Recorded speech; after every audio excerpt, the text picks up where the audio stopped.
Hello, and welcome to today's episode of the Beyond Plastic Coffee Talk, where we meet people who are working together for a world less plastic.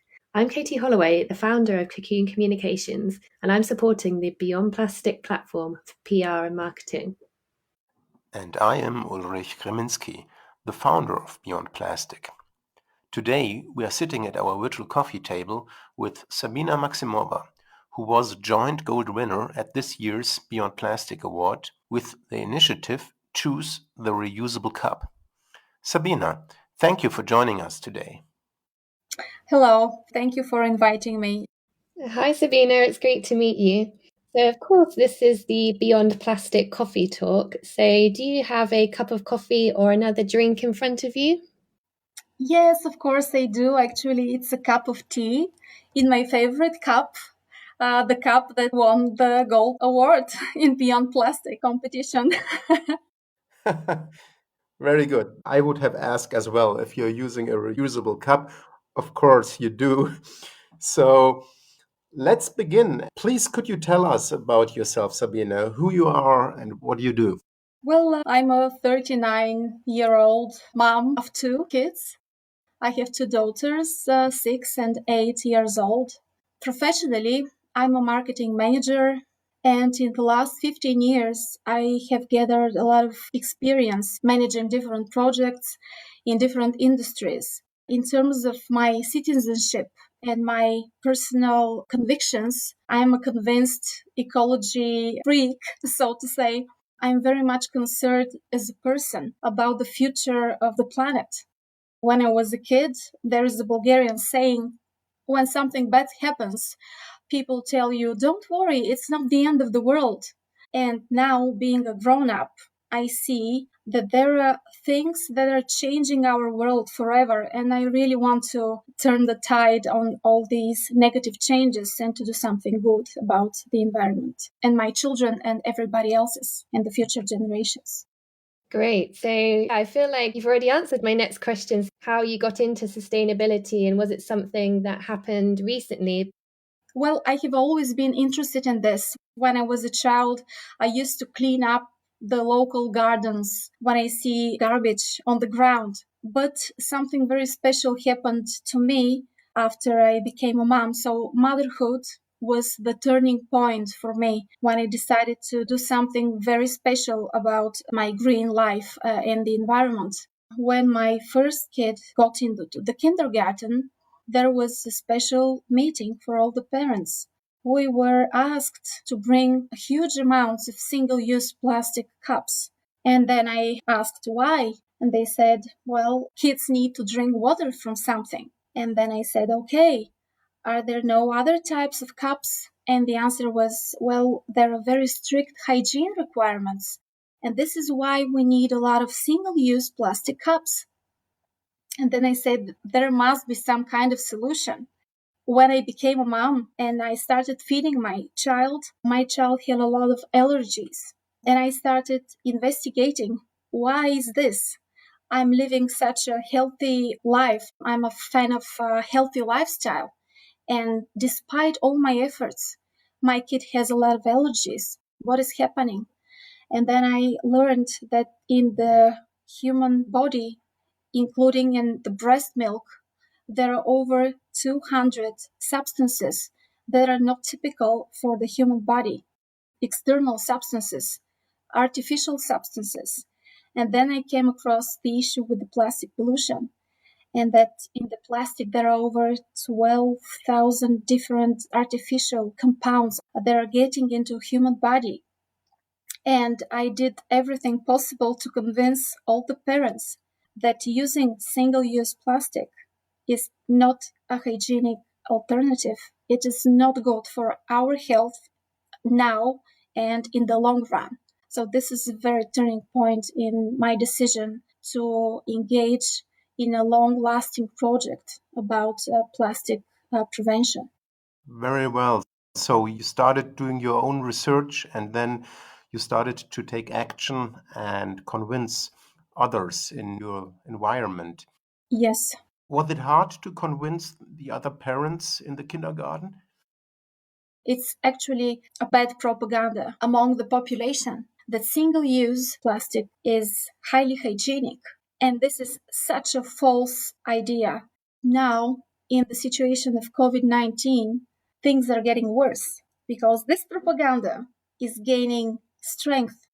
What I can say to the people who are listening now is that single-use plastic is no solution to any hygienic issue. The only clean thing is soap, water, and heat. These are the three components of hygiene and keeping things clean. And single-use is a misconception. It is fueled by the industry. There are huge financial interests in convincing people in the notion that buying new single-use things, throwing them away, and buying new ones, and that they are clean. This is a nightmare.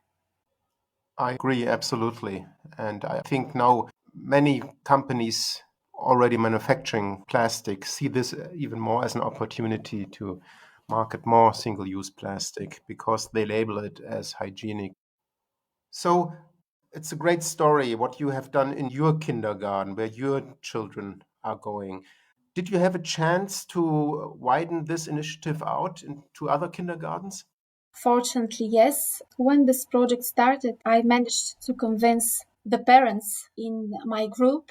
I said, okay, so more and more parents should know that there is a viable alternative to the single-use plastic cups. And in Bulgaria, almost all kindergartens use these single-use plastic cups, which amounts to 250 million cups per year.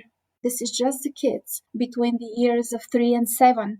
These are the basic years when people learn their habits and they form their views, how we should behave. In the last 3 years since the project has started, we managed to convince and to include in this program over 4,500 children, and they are representing over 20 different towns in Bulgaria. And we continue talking about this initiative. We're doing our best to get this information through to the parents and to make them choose to reuse instead of throwing away single-use items. And we have done this alone with no financial support from nowhere.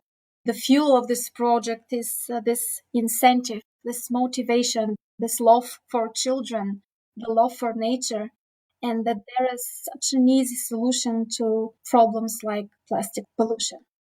And what's been the children's response to using the cups? Do they understand the plastic pollution problem and they're happy to make the switch? We involved very small children, like 3 years old, and they're switching from a bottle to a cup for the first time. And we made our best that this switch will go from their bottle to a reusable cup, not to single-use plastic one. So we are in a hurry to target the youngest people just before they get into this sick cycle of throwing away culture. How the children react?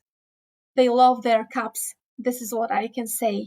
They even surprise their teachers because teachers usually say, no, children will never recognize, they will be totally unable to remember their own picture because each cup has an individual picture. And we usually engrave animals or fruit and vegetables, and every kid has a different picture. And what happens is that these small children, they surprise their teachers because they recognize and start using their own cups immediately. And if a child leaves the group and this cup is given to another kid new to the group, all children say, no, this is the cup of, the kid that left. They know what to do, maybe better than the grown-ups. They're very sweet and cute in their reaction. They just love their new cup and they're using it. What a great example where you started locally in your own kindergarten and then you have distributed it over all the country. And it's really amazing how much single-use plastic you can save. So what are your future plans? We keep on going. This is what I can say in just one sentence, because this is a project that is worth spreading. worth being implemented in every kindergarten in Bulgaria. I think this could be also carried into other countries. Yes, absolutely. Our goal at Beyond Plastic is to create a platform where people exchange ideas for a world with less plastic. What would you like to see Beyond Plastic do in the future? I think that this idea for a platform for exchange is great.